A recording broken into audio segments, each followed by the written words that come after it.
atas bumi ini ku berpijak pada jiwa yang tenang di hariku.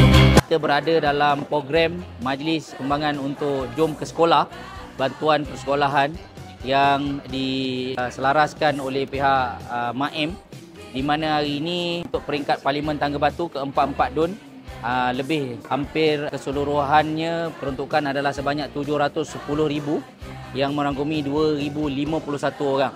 Saya juga dapat melihat kegembiraan para ibu bapa dan juga anak-anak kita tadi yang tersediakan mereka daripada beg sekolah sehinggalah kelengkapan persekolahan termasuklah uniform.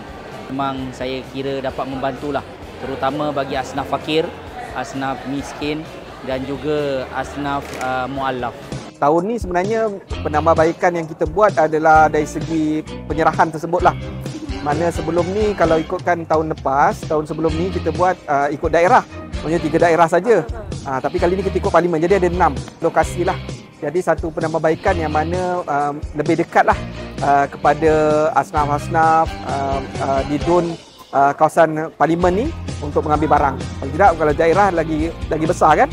So jadi yang ini lebih memudahkan asnaf lah, insyaAllah. Kami harap dapatlah memudahkan asnaf untuk mengambil barang, insyaAllah. Dalam hidup